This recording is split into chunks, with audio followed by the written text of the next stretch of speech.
में time waste नहीं करेंगे, तो छोटी सी मैकेनिज्म है उसको थोड़ा सा पढ़ने की कोशिश करते हैं।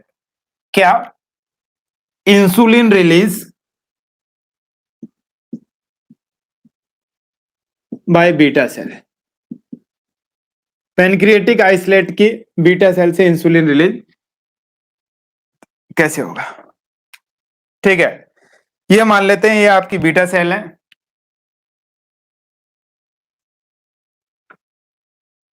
ये मान लेते हैं आपकी बीटा सेल है, ठीक है, और ये आपका ब्लड वेसल्स है, ये आपका ब्लड वेसल्स है।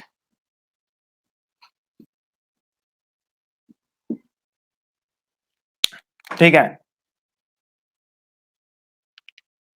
हाँ जी, अब देखिए ध्यान से थोड़ा सा समझना है इसके बारे में कि देखो जब भी इसके अंदर ग्लूकोज इंक्रीज होगा, ठीक है, इंक्रीज ब्लड ग्लूकोज लेवल, जब भी इसके अंदर ब्लड ग्लूकोज लेवल इंक्रीज होगा तो मान लो ये ग्लूकोज है, ये इंटरस्टिशियम में आया है, ठीक है, ये इंटरस्टिशियम में आया है, तो देखो क्या होने लगेगा कि ये बीटा सेल जो है ना, ये बीटा सेल है आपके,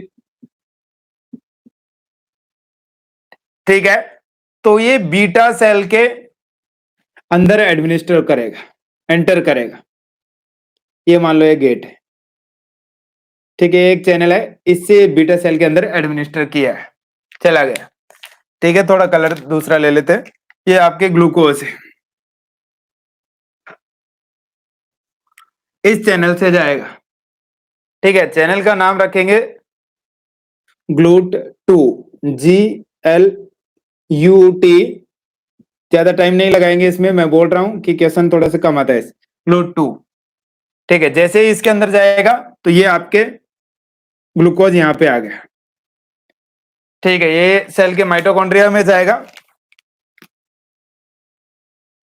ये माइटोकॉन्ड्रिया, माइटोकॉन्ड्रिया, ठीक है, माइटोकॉन्ड्रिया के अंदर जाएगा ग्लूकोज, तो प्रोसेस्ड होगा, ग्लाइकोलाइसिस होगा, मतलब ये एनर्जी बनाएगा, क्या बनाएगा? एनर्जी बनाएगा, ठीक है, और क्या होगा? एटीपी फॉर्मेशन होगा, एटीपी फॉर्मेशन इंक्रीज होगा, एटीपी ज्यादा बनने लगेंगे, ठीक है। दूसरी बात करें कि सेल पे पोटेशियम चैनल भी हमारे पास है, ठीक है, ये मान लो एक पोटेशियम चैनल है, नॉर्मली पोटेशियम इससे बाहर जाता रहता है, ठीक है, ये पोटेशियम इससे बाहर जाता रहता है, ठीक है, सेल से जैसे सोडियम इनफ्लक्स होता है ना, ऐसे ही पोटेशियम पैसिव चैनल है, एक्टिव मतलब वो एटीपीएच वाला नहीं है, पैसिव चैनल है, ठीक है, पैसिव पोटेशियम चैनल, ठीक है, ये बाहर जाता रहता है, तो ये क्या करेगा? एटीपी इसके बाहर जाने को, इसके बाहर जाने को कम कर देगा, पहली बात तो इसको बंद करेगा कि यहां से बाहर जाने के लिए बंद कर देगा, यहां से बाहर नहीं जाएगा तो क्या होने लगेगा? देखो यहां से बाहर नहीं जाएगा तो सेल के अंदर पोटेशियम इंक्रीज होने लगेगा, सेल के अंदर पोटेशियम इंक्रीज होने लगेगा, ठीक है, सेल के अंदर पोटेशियम इंक्रीज होगा तो आपको पता है कि नॉर्मली सेल नेगेटिवली चार्ज होती है, ठीक है, और उसमें पॉजिटिव आयन बढ़ते जाएंगे तो सेल डीपोलराइजेशन हो जाएगी, ठीक है, क्या हो जाएगी? डीपोलराइजेशन सेल का, बीटा सेल का डीपोलराइजेशन हो जाएगा, और बीटा सेल का डीपोलराइजेशन होने की वजह से कैल्शियम वोल्टेज गेटेड चैनल, ठीक है, क्या? ये देखो ये है आपके क्या? Calcium voltage gated channel, voltage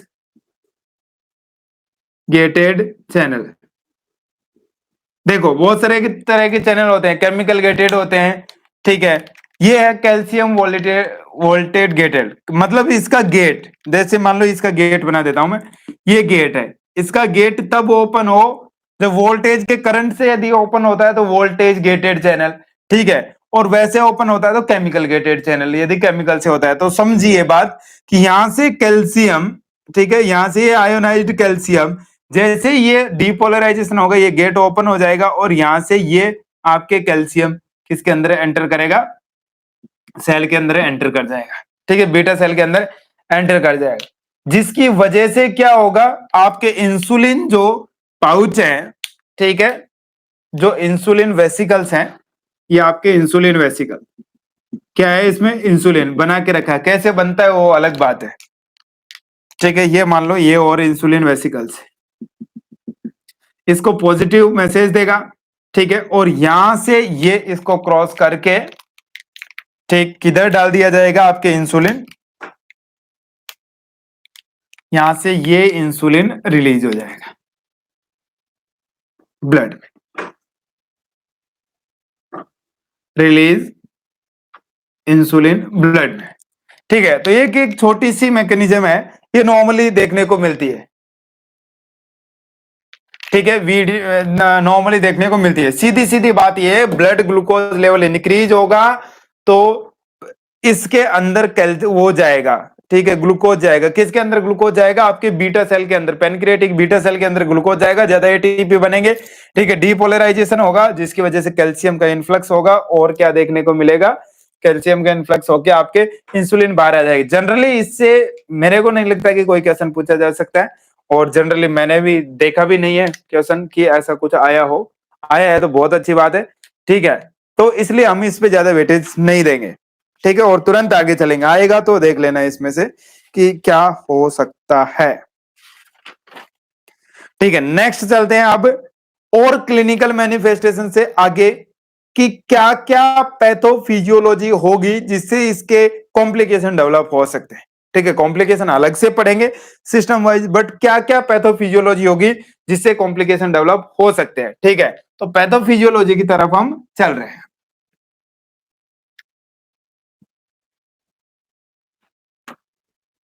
pathophysiology, ठीक है, एक फ्लो चार्ट में बना रहा हूं, आप मेरे साथ साथ ही उस पर डील करेंगे फ्लो चार्ट के साथ। ठीक है, हाँ जी, देखिए, चलो मान लीजिए कोई जेनेटिक कॉज है, मान लीजिए कोई जेनेटिक कॉज है। ठीक है, जेनेटिक कॉज है, मान लीजिए किसी वजह से जेनेटिक कोई रीजन है, उसकी वजह से डायबिटीज, जैसे HLA-DR3 HLA-DR4। ठीक है, जेनेटिक कॉज है HLA-DR3 HLA-DR4। ठीक है, या फिर मान लो पेशेंट को ओबेसिटी है। ठीक है, ओबेसिटी भी एक तरह का रिस्क फैक्टर है। ठीक, और या फिर तीसरी बात करें, इंक्रीज एज है। ठीक है, एज भी एक फैक्टर है। इन सब की वजह से हम देखा जाए तो क्या क्या हो सकता है इनकी वजह से। ठीक है, इनकी वजह से एक चीज देखने को मिल सकती है, इंसुलिन रेजिस्टेंस। ठीक है, कुछ कॉमन कॉम्प्लिकेशन की तरफ हम जाएंगे, इंसुलिन रेजिस्टेंस देखने को मिल सकता है। ठीक है, जेनेटिक कॉज जिसमें आपके जो जीन मेनली, ठीक है, जो इसके अंदर जो एंटीजन आपके इसके अगेंस्ट काम करेंगे, ये करेंगे HLA-DR3 HLA-DR4। ठीक है, ह्यूमन ल्यूकोसाइट एंटीजन। ठीक, दूसरी बात करें, इंसुलिन रेजिस्टेंस होने लगेगा, इसकी वजह से देखो, अब इंसुलिन प्रोड्यूस तो होगा, इंसुलिन प्रोड्यूस तो होगा। ठीक, इस कंडीशन में जो दूसरे वाली कंडीशन है, मान लो इंसुलिन प्रोड्यूस तो होगा, बट क्या नहीं होगा, इफेक्ट नहीं होगा। दूसरा चीज हो सकता है कि ब्लड ग्लूकोज इंक्रीज तो हो जाए, बट बीटा सेल उसको रिस्पॉन्ड ही नहीं करे, वो कंडीशन भी हो सकती है। तो मतलब क्या देखने को मिलेगा कि बीटा सेल वो फंक्शन नहीं करेगी। ठीक है, बीटा सेल फंक्शन नहीं करेगी, कुल मिला के बात ये, यदि रिस्पॉन्ड ही नहीं करेगा तो बीटा सेल भी फंक्शन नहीं करेगी, और बीटा सेल यदि फंक्शन नहीं करेगी तो क्या होने लगेगा, आपके इंसुलिन डेफिशिएंसी होने लगेगी। क्या होने लगेगी, इंसुलिन डेफिशिएंसी, इंसुलिन डेफिशिएंसी। ठीक है, यहां से आपको पैथोफिजियोलॉजी बिल्कुल समझ में आएगी, इंसुलिन डेफिशिएंसी होने लगेगी। ठीक है, तो देखिए, मान लेते हैं बीटा सेल फेलियर हुआ, कोई भी कारण की वजह से बीटा सेल फेलियर हुआ, तो इंसुलिन की डेफिशिएंसी होगी, और इंसुलिन की डेफिशिएंसी है, इसका मतलब क्लियर कट है कि इंपेयर्ड ग्लूकोज टॉलरेंस होगा। क्या होगा? Impaired glucose tolerance. Impaired glucose tolerance क्या देखने को मिलेगा? इंपेयर्ड ग्लूकोज टॉलरेंस देखने को मिलेगा। ठीक है, देखो देखो दिखता है क्या? हाँ, इंपेयर्ड ग्लूकोज टॉलरेंस। चलो ये मरीज को मान लो हो गया, तो इसका भी रिजल्ट देखने को क्या मिलेगा आपके? हाइपरग्लाइसेमिया। क्या देखने को मिलेगा? Hyperglycaemia. ठीक है, अब हाइपर ग्लाइसेमिया होता है तो देखो, ये इंक्रीज लेवल ऑफ ग्लूकोज की वजह से ये आपका ग्लूकोज एंटर कर जाता है किसके अंदर?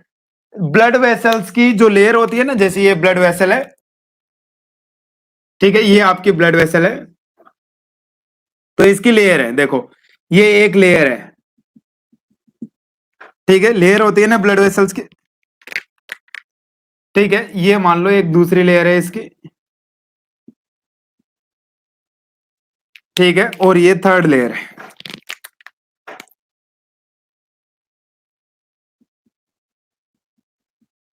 ट्यूनिका मीडिया इंटरना, ठीक है, सुने ना? ठीक, तो मैं बात करूं कि ये ग्लूकोज, ठीक है, इसके अंदर जो ब्लड वेसल्स के अंदर ग्लूकोज इंक्रीज हुआ था, ये एंडोथीलियम के अंदर, एंडोथीलियल जो लेयर है ना इसकी, इसके अंदर एडमिनिस्टर हो जाएगा। अब आप बोलोगे कि इंसुलिन रिसेप्टर के बिना कैसे सेल में चला गया? ठीक है, आप बोलोगे कि इंसुलिन रिसेप्टर के बिना कैसे सेल में चला गया?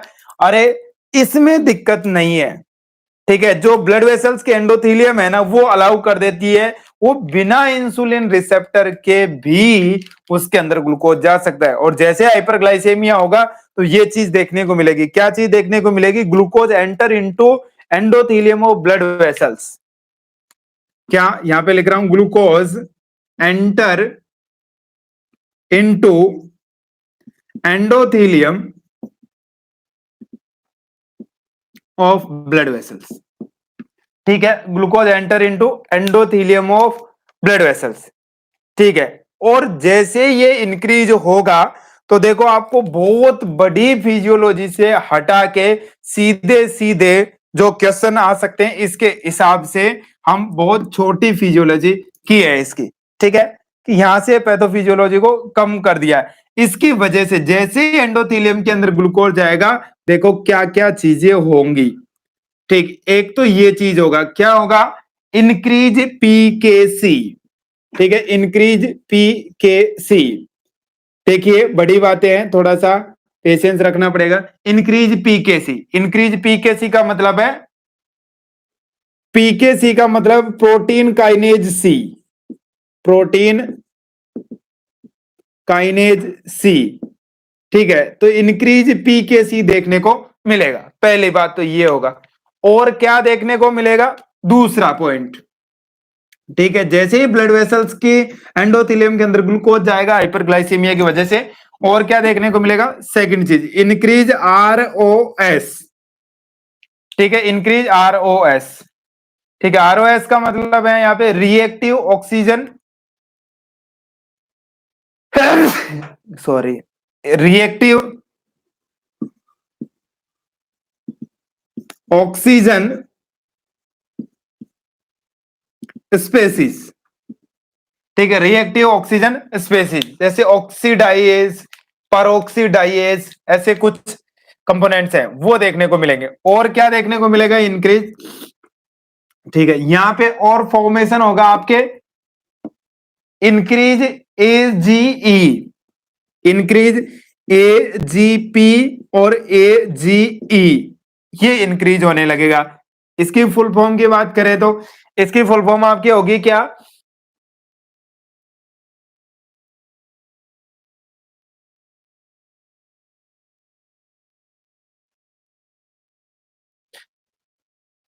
इसकी फुल फॉर्म होगी आपके, 1 मिनट,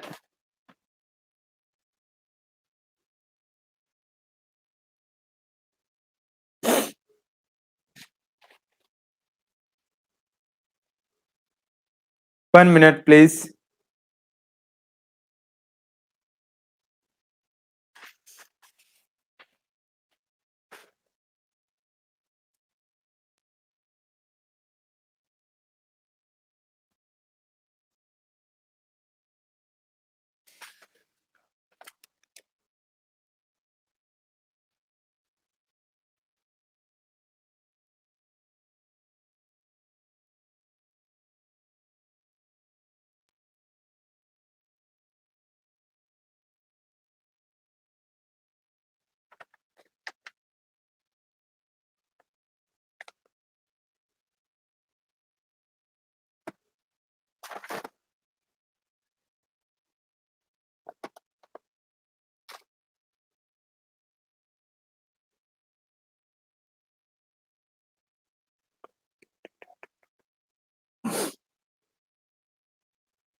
दिख रहा है आपको?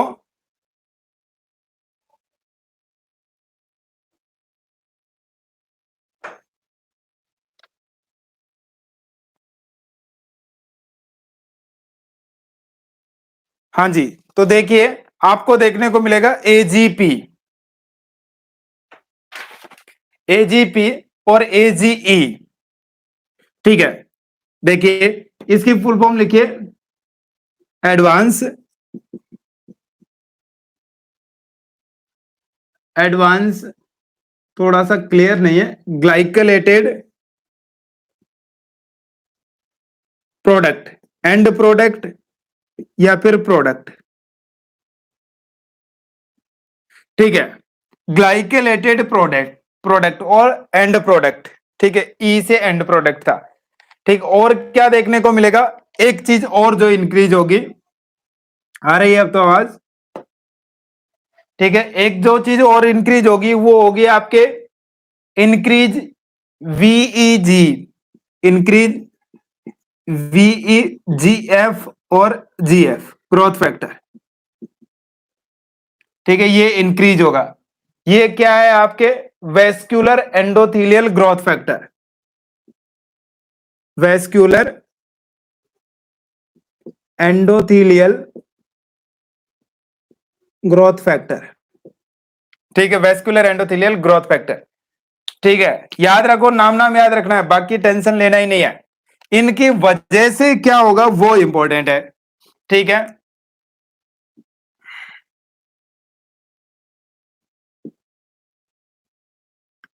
इनकी वजह से, हाँ जी,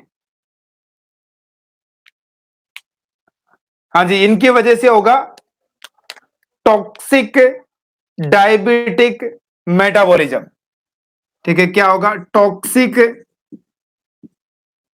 डायबिटिक मेटाबॉलिज्म। बहुत सारे टॉक्सिन बनने लगेंगे, कोलेस्ट्रॉल बनने लगेगा, सीधी बात करें तो। और क्या होगा, endothelial dysfunction, endothelial dysfunction, endothelium भी खराब होने लगेगी। और क्या होगा, vascular inflammation plus vascular inflammation,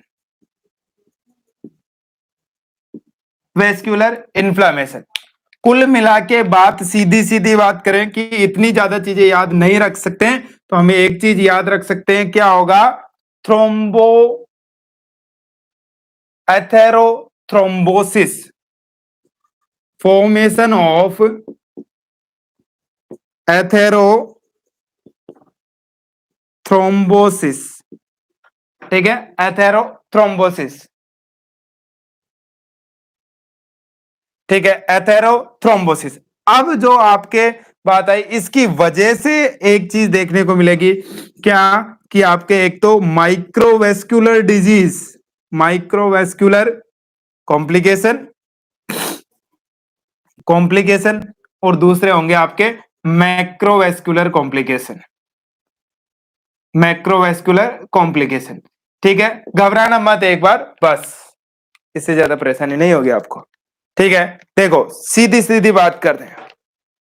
ठीक है, देखो होगा क्या एक्चुअल में कि जैसे ही ब्लड ग्लूकोज लेवल इंक्रीज होगा, बीटा सेल खराब हुई मान लो, इंक्रीज होगा, तो सबसे पहली जो बात आपको याद रखनी है वो याद रखनी है कि एंडोथीलियम के अंदर ग्लूकोज चला जाएगा। ठीक है, एंडोथीलियम के अंदर ग्लूकोज चल जाएगा। इसकी वजह से ये आप पूरी की पूरी स्टेप भी खा जाओ तो खा जाओ, कोई दिक्कत नहीं है।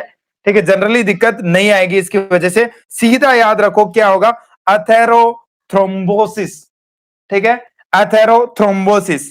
ठीक है, एथेरोस्क्लेरोसिस देखने को मिलेगा और थ्रोम्बोसिस भी देखने को मिलेगा। इसकी वजह से माइक्रोवेस्कुलर डिजीज और मैक्रोवेस्कुलर डिजीज देखने को मिलेगी, या माइक्रोवेस्कुलर कॉम्प्लिकेशन और मैक्रोवेस्कुलर कॉम्प्लिकेशन। ठीक है, तो मैक्रोवेस्कुलर कॉम्प्लिकेशन की बात करें, मैक्रोवेस्कुलर, ठीक है, पहले बड़ी वेसल्स की बात करें तो क्या देखने को मिलेगा, coronary artery disease.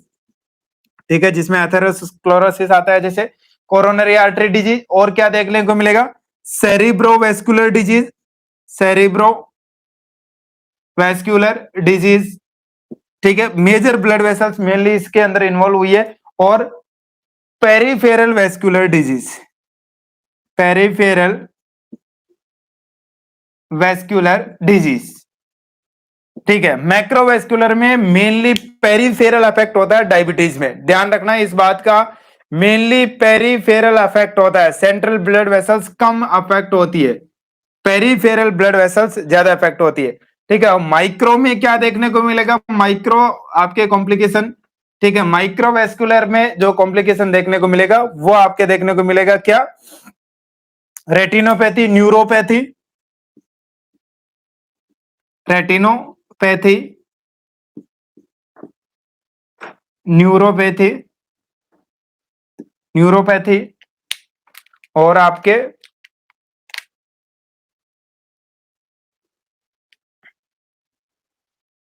Nephropathy.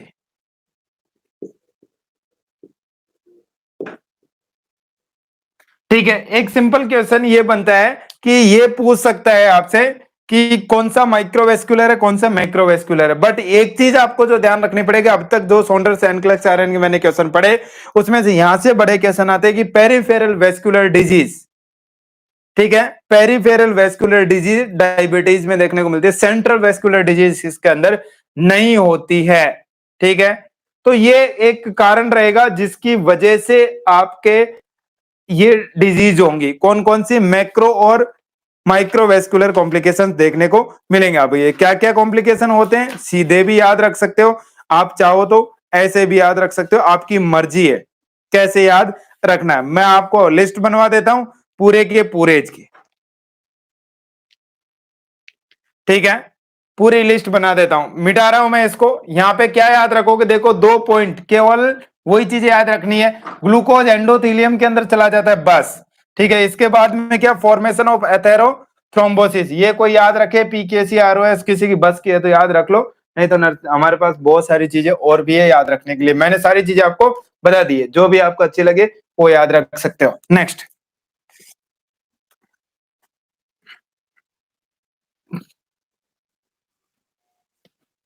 Diabetes जो फर्स्ट है उसके अंदर वेस्कुलर कॉम्प्लिकेशन जो देखने को मिलेंगे वो कौन कौन से होंगे, मैक्रो और माइक्रो वेस्कुलर।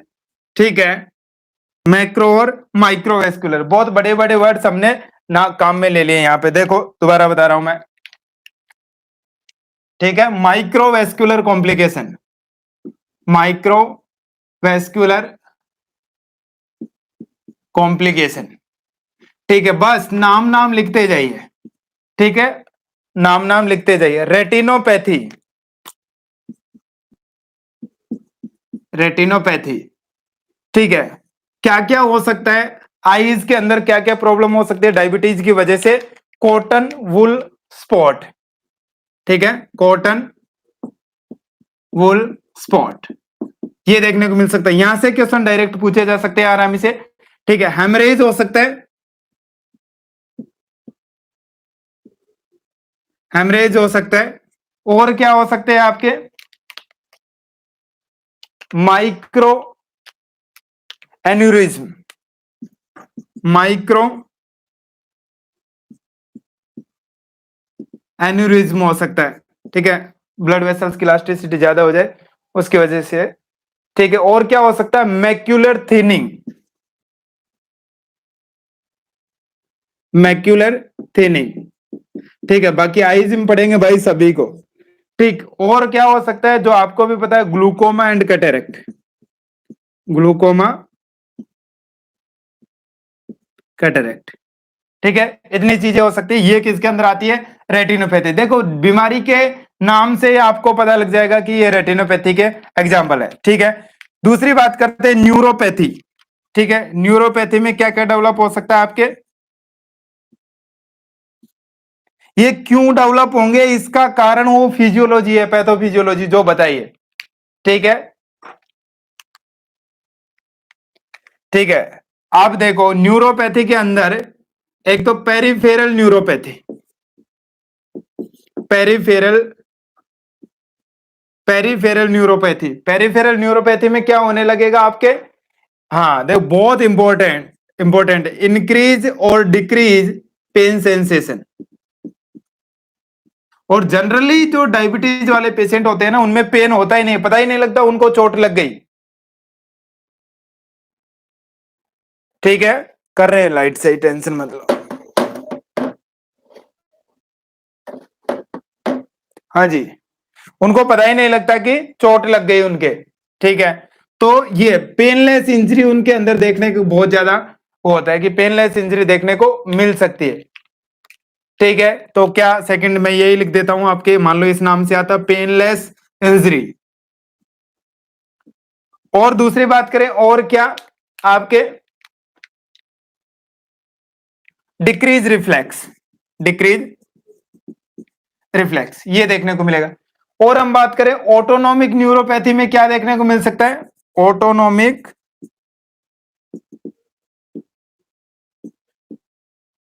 देखो इसमें मेनली नाउस अल्टर हो रही है, न्यूरल सेंसेशन अल्टर हो रहा है। ठीक है, इसके अंदर देखने को मिलेगा आपके resting tachycardia, resting tachycardia, resting tachycardia देखने को मिल सकता है। ठीक है, फ्रीक्वेंट यूरिनेशन, फ्रीक्वेंट यूरिनेशन देखने को मिलेगा। ठीक है, और मेल कैंडिडेट के अंदर इरेक्टाइल डिसफंक्शन,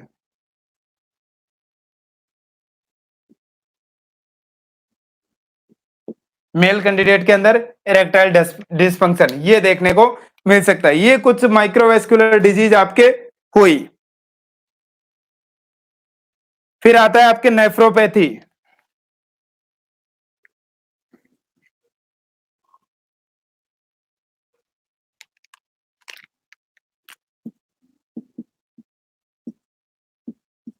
नेफ्रोपैथी, नेफ्रोपैथी के अंदर क्या हो सकता है?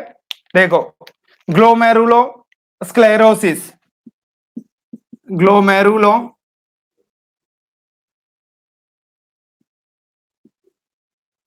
Glomerulo sclerosis.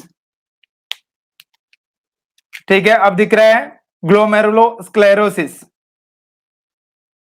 और क्या हो सकता है? ग्लोमेरुलो स्क्लेरोसिस जैसे हुआ।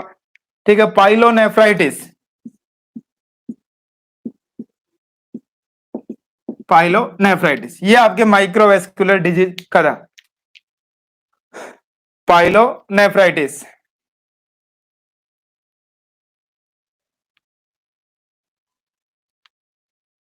दूसरा है आपके मैक्रोवेस्कुलर,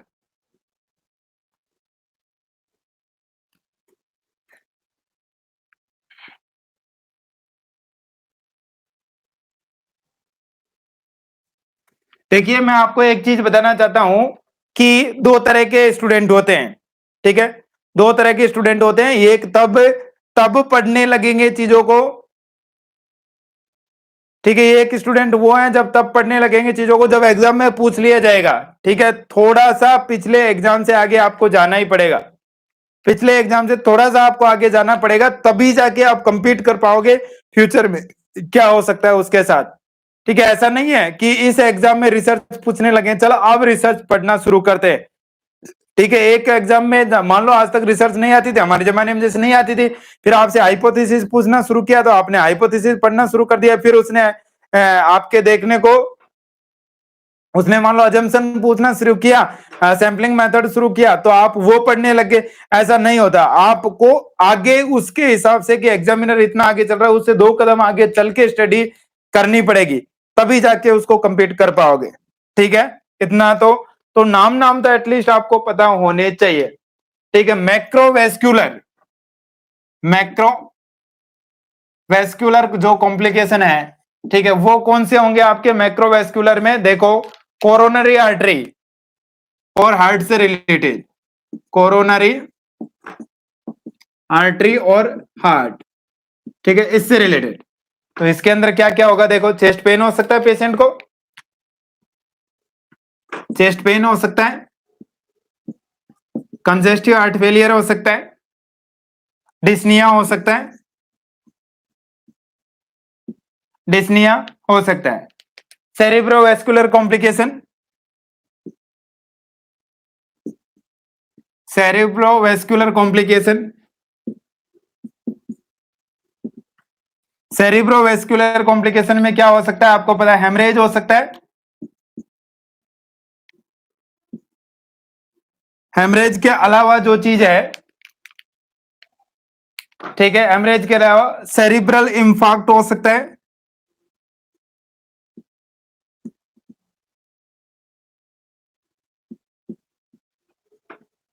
सेरिब्रल इंफाक्ट हो सकता है, और मेमोरी प्रॉब्लम्स हो सकती है। ये वो पिन पॉइंट चीजें हैं जिनके लिए ज्यादा माथापड़ी करने की जरूरत नहीं है। भाई, ये रुद्रनाथ जी को क्यों नहीं दिख रहा? सभी को तो दिख रहा है, रिफ्रेश कीजिए। ठीक है, नेक्स्ट हम बात करें, नेक्स्ट कॉम्प्लिकेशन है हमारे पेरिफेरल वेस्कुलर कॉम्प्लिकेशन, बहुत ज्यादा इंपॉर्टेंट। ठीक है, peripheral vascular complication, peripheral vascular complication, peripheral vascular complication में कौन कौन सा? एथेरोस्क्लेरोसिस,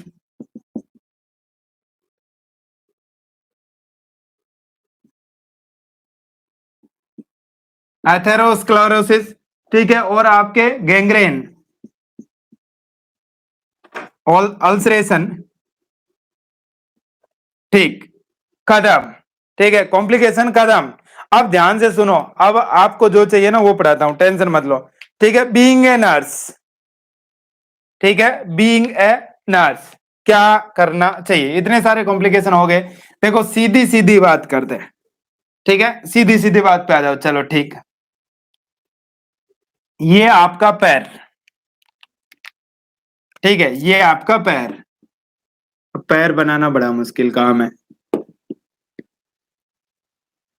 ठीक है, इधर इधर घुमाए, इधर घुमाए,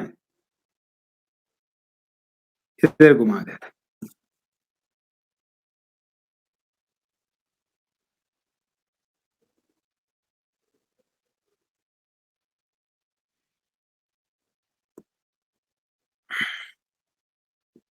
ठीक है, बन नहीं रहा है, ठीक है, थोड़ा सा समझना।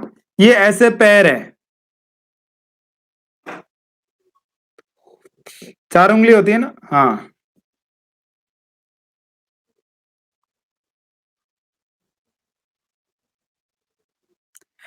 देखो, एग्जाम में, ठीक है, एग्जाम के अंदर डायग्राम बना के ये पूछेगा, बता कहां होगा अल्सर इसके अंदर, ये पूछ सकता है। हाथ लग रहा है, पैर है ये, बट ठीक है। तो देखो, यहां पे ये आपकी टो है, ठीक है, इसकी टो पे यहां पे, ठीक है, जो रेड बना रहे, एक यहां पे हो सकता है, ठीक है, एक यहां पे हो सकता है, और 4 पॉइंट ये इसके, ठीक, और कहां पे हो सकता है? एक यहां पे, जो प्रेशर एरियाज हैं, बोनी एरियाज, यहां पे अल्सर फॉर्मेशन हो सकता है। क्यों?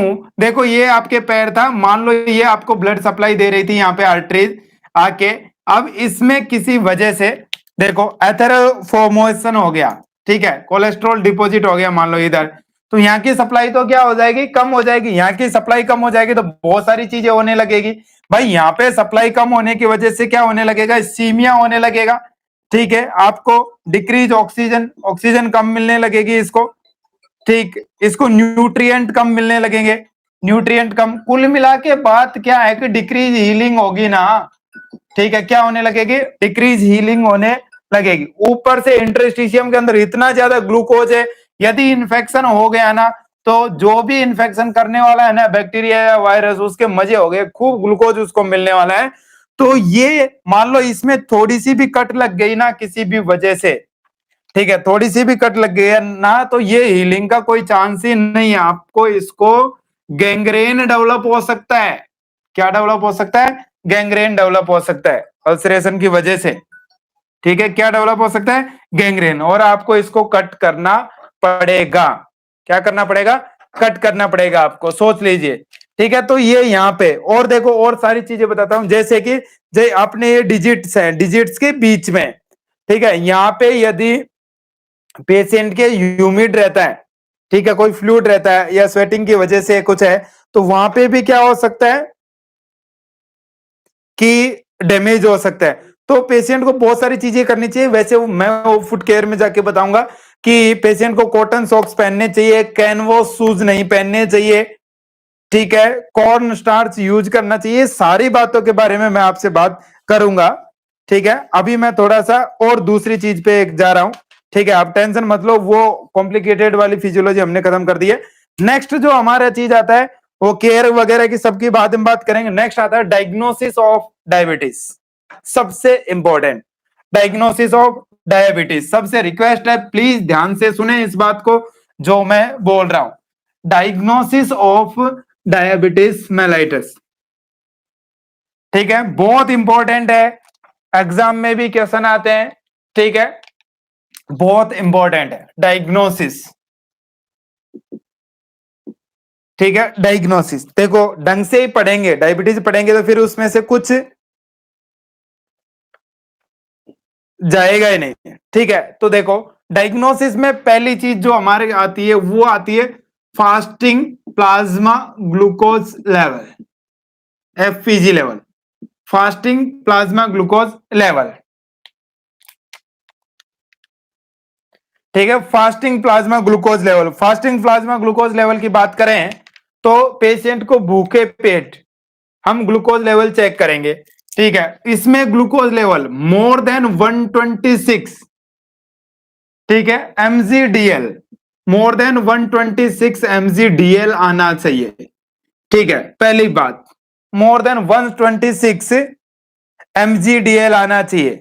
ठीक है, टाइप 2 भी पढ़ाएंगे, अभी बात कीजिए इसकी पहले। ठीक है, देखो कि 126 mgdl इतना आना चाहिए। ठीक, और ये भी नहीं है। अब देखो 126 mgdl तो वैसे भी आ सकता है, कोई आदमी एग्जाम के नर्सिंग ऑफिसर की तैयारी कर रहा है, स्ट्रेस की वजह से भी आ सकता है। तो 126 mgdl टू चेक करें। ठीक है, 2 बार ये रीडिंग आनी चाहिए। ठीक है, 2 बार चेक करें, 2 बार ऐसा आना चाहिए, ऐसा नहीं एक रीडिंग पे हम मान ले। फास्टिंग है, फास्टिंग ब्लड ग्लूकोज या फास्टिंग प्लाज्मा ग्लूकोज लेवल। अब फास्टिंग का मतलब क्या भाई है, फास्टिंग का मतलब क्या समझिए। फास्टिंग का मतलब है कि भूखा रहना, भूखा रहने का मतलब है कि there is no calorie intake. ठीक है, ऐसा नहीं है चाय नहीं पी के शक्कर पी लिए, शक्कर नहीं पी के जूस पी लू, जूस नहीं पी के पता नहीं क्या खा लू। ठीक है, ऐसा नहीं होना चाहिए। तो सोचिए कि पेशेंट क्या होना चाहिए, नो कैलोरी इनटेक। इंपॉर्टेंट करके बड़े बड़े लाइन में लिख दीजिए कैसे। फास्टिंग का मतलब क्या होगा, no calorie intake in last 8 hours, in last 8 hours. ठीक है, लास्ट 8 आवर्स, 8 घंटे से। अब आप ढूंढते रहिए कि किसमें कैलोरी है और किसमें नहीं है। 8 घंटे से जो आदमी भूखा हो उसका ब्लड ग्लूकोज लेवल 126 mgdl से ऊपर जाएगा तो हम उसको कंसीडर कर सकते हैं, वो भी 2 बार ऐसा करे। ठीक है, तो कंफर्मेटिव नहीं है जी। ठीक है, तो ये चीज जा सकती है। ठीक है, डायबिटीज के लिए हम प्री डायबिटिक उसके लिए भेज सकते हैं। दूसरी बात करें, दूसरा है आपके random blood sugar level, RBS, random blood sugar level.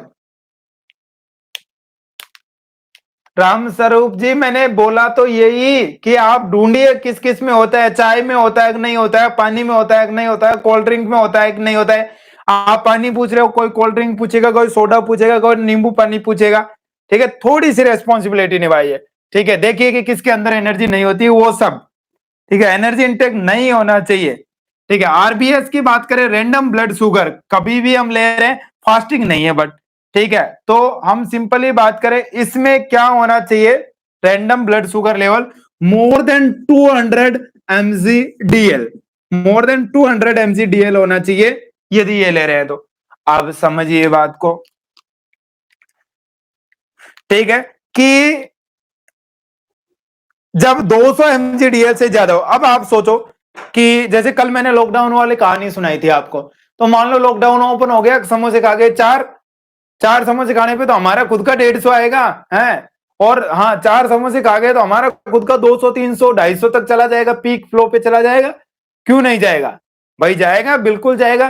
तो सोचिए आप, आरबीएस केवल इतना नहीं है कि आरबीएस आपके 200 mgdl से ज्यादा हो गया तो उसको डायबिटीज हो गया, ऐसा नहीं है। प्लस क्या चाहिए इसके साथ साथ, ठीक है, प्लस इसके साथ क्या प्रेजेंट होना चाहिए, plus classical sign of DM, classical, classical sign of DM.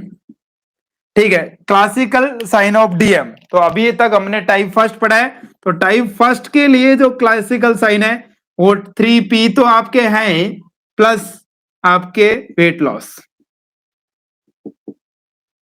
ठीक है, ये प्रेजेंट होना चाहिए तो हम उसको डायबिटीज के लिए कंसीडर करेंगे। 2 टाइम्स का मतलब है कि जैसे एक रीडिंग में ऐसा आया, फिर हम कभी दोबारा करें, जैसे कल फिर करें, फिर भी बढ़ा हुआ आए, तो 2 टाइम्स का मतलब ऐसे है, 2 रीडिंग होनी चाहिए कम से कम। ठीक है, दूसरा आरबीएस की बात होगी। तीसरा होता है आपके, तीसरा है आपके थर्ड, जो डायग्नोस्टिक क्राइटेरिया है वो oral glucose tolerance test, OGTT. ठीक है, oral glucose tolerance test, oral glucose tolerance test. ठीक है, इसके बारे में थोड़ा सा देखिए, oral oral glucose tolerance test. पहली बात तो ये commonly used to to diagnosis, commonly used to diagnosis gestational DM.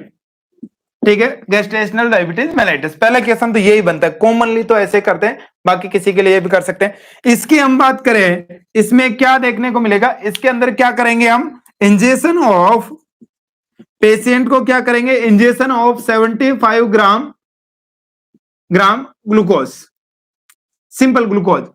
ठीक है, पेशेंट को 75 ग्राम ग्लूकोज हम दे देंगे। ठीक है, 75 ग्राम ग्लूकोज हम दे देंगे। ठीक, तो फिर हम क्या करेंगे, 75 ग्राम जैसे हम ग्लूकोज पेशेंट को देंगे,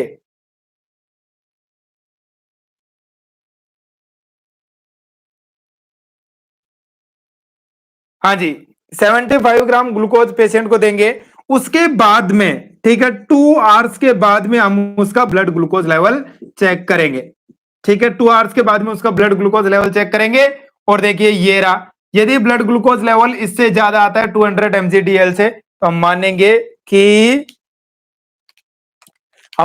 कि ये डायबिटीज के लिए ससेप्टेबल है, डायबिटीज इसको हो सकता है। ठीक, और हम बात करें कि बच्चों के लिए, ठीक है, जो छोटे चाइल्ड हैं, ठीक है, चिल्ड्रन हैं, उनकी बात करें तो उनके लिए ग्लूकोज, अब ऐसा नहीं है कि किसी बच्चे का खुद का वजन 75 ग्राम और आप उसको दे दो, ठीक है, तो इतना नहीं, उसके लिए जो ग्लूकोज लेंगे वो कैसे लेंगे, 1.75 ग्राम पर KG of body weight, body weight क्या, 1.75 ग्राम पर केजी ऑफ बॉडी वेट। ठीक है, बट इसके अंदर भी आप क्या करोगे, मैक्सिमम 75 ग्राम से ज्यादा नहीं लोगे। ठीक है, कुछ बच्चे बड़े भी हो सकते हैं, तो मैक्सिमम 75 ग्राम से ज्यादा नहीं लोगे, एक ये चीज ध्यान रखोगे आप।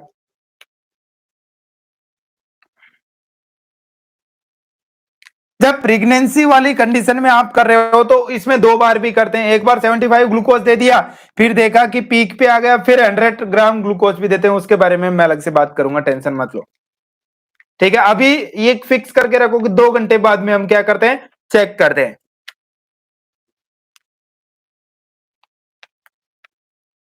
फिर हम बात करें तो नेक्स्ट आता है फोर्थ टेस्ट। फोर्थ टेस्ट आता है HbA1c। HbA1c, और HbA1c की बात करें, HbA1c आपके जो है इसका नाम ही पूछ लेता है कई बार तो, ये ग्लाइकेटेड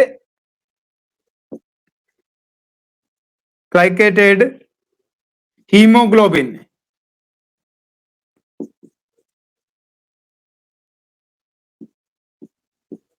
ग्लाइकेटेड या ग्लाइसेलेटेड बोलते हैं, कैसे बोलते हो आप, ठीक है, हीमोग्लोबिन, ग्लाइसेटेड हीमोग्लोबिन। इसकी बात करें तो ध्यान से समझना कि जब ब्लड वेसल्स के अंदर लॉन्ग टर्म तक, मान लो ये कोई ब्लड वेसल है, ठीक है, हाँ जी, तो मान लीजिए लॉन्ग टर्म तक ब्लड ग्लूकोज लेवल इंक्रीज रहता है, ठीक है, ब्लड ग्लूकोज लेवल जब अनयूज्ड होता है इसके अंदर ही इंक्रीज होता है, तो ये जो एग्जिस्टिंग जो हीमोग्लोबिन है, ठीक है, उसके साथ बाइंड होने लग जाता है। ठीक है, हीमोग्लोबिन के साथ क्या होने लगता है, बाइंड होने लगता है। मान लीजिए ये आपके ब्लू, ये दूसरा कलर है ब्लैक, ये आपके ग्लूकोज है, तो ये इसके साथ बाइंड होने लग जाता है। और आपको पता है खुद कि आरबीसी का लाइफ साइकिल ही 4 महीने का होता है, तो 4 महीने से ज्यादा की तो हिस्ट्री ये बता ही नहीं पाएगा। ठीक है, 3 महीने की हम मानते हैं इसके अंदर। ठीक है, तो क्या है, it HbA1c is estimate about average, it estimate about average blood glucose level, it estimate about average blood glucose level for last 3 month, last 3 months। ठीक है, ये बताता है। और यदि इसका लेवल कब मानेंगे, ठीक है, जब HbA1c, HbA1c जो है इसका लेवल इफ मोर देन, ठीक है, इफ मोर देन कितना 6.5%, तो हम मानेंगे कि लास्ट 3 महीने के अंदर इसका बहुत ज्यादा रहा है। और इसकी भी 2 टाइम्स, मतलब 2 रीडिंग इसकी होनी चाहिए।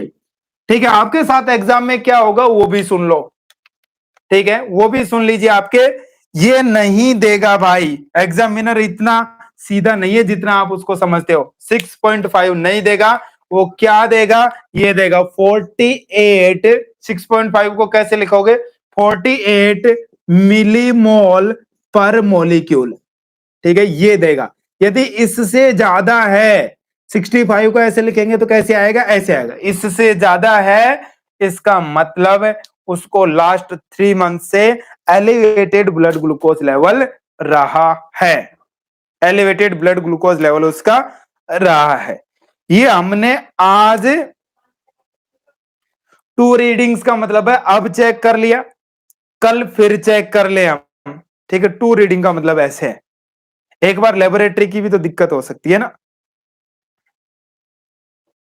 ठीक है, ठीक, जेस्टेशनल के लिए अलग से कर रहे हैं हम, कौन सा वाला, ये OGTT, oral glucose tolerance test.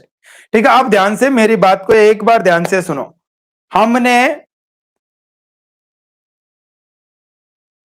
हमने जो, अब उस पे मीटर लगा रखा होगा कलर कोडिंग का, वो देख लेंगे। हमने जो आज जो डिस्कस किया है ना, उसमें हमने वो रफली चीजें, ठीक है, जिनको याद रखना जरूरी है कि हाँ ये होता है, ये होता है, ये होता है, चेकलिस्ट की तरह, वो खत्म कर दिए। अब हमारा इंपॉर्टेंट बचता है कौन सा, भावना दत्त अभी बता दो, हमारा इंपॉर्टेंट बचता है डायबिटिक कीटो एसिडोसिस।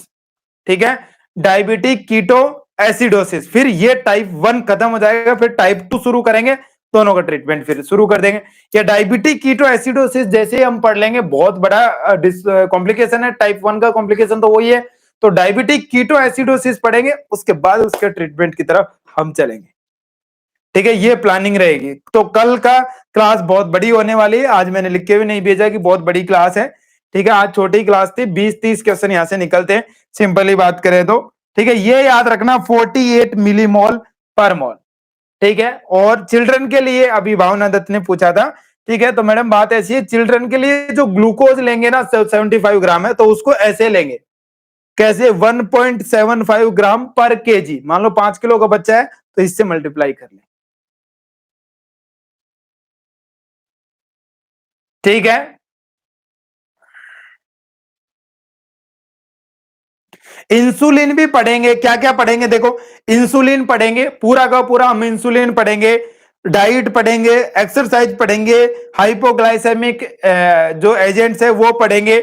ठीक है, आपकी सोमोगी फिनोमिना, ठीक है, वो पढ़ेंगे। ये सारी चीजें हम पढ़ेंगे। ठीक है, घबराओ मत, इसमें 2-3 लेक्चर और होंगे तब जाके, डायबिटीज बहुत बड़ा है। ठीक है, इसमें से कोई ना कोई कॉम्प्लिकेशन आते रहते हैं। एक टेस्ट से नहीं हो सकता कि इससे करो और डायबिटीज पता लग जाए। फिर भी हम बात करें तो HbA1c से पता लग सकता है, और ये क्राइटेरिया यदि फॉलो हो, ठीक है, फास्टिंग इतना हो प्लस साइन एंड सिम्टम आपके कौन से आ रहे हो,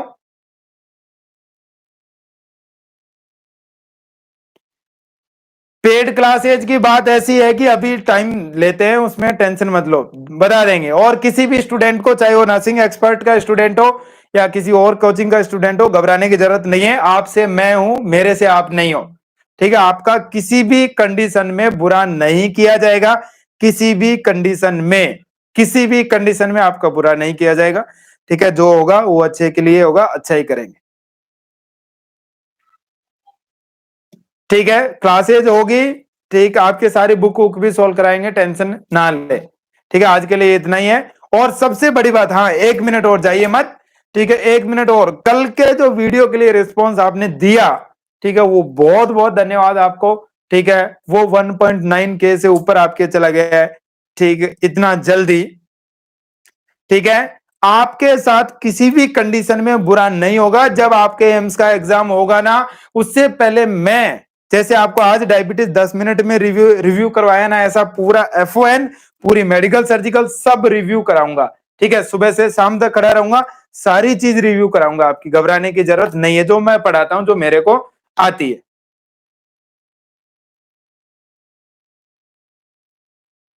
ठीक है, इस वीडियो को लाइक कर दीजिए, चैनल पे लिखिए, थोड़ा बहुत वीडियोज पे लिख सको तो लिखना शुरू कीजिए, कमेंट करना थोड़ा बहुत, और आप मोबाइल एप्लीकेशन में रिव्यू जरूर दें। आज के लिए इतना ही है। क्विज आपको देना चाहते हो, कोई भी क्विज देना चाहते हो तो Tarun Saini lectures mobile application download कर लीजिए, उसमें डेली क्विज होता है। आज के लिए इतना ही, थैंक यू सो मच, जय हिंद, जय भारत।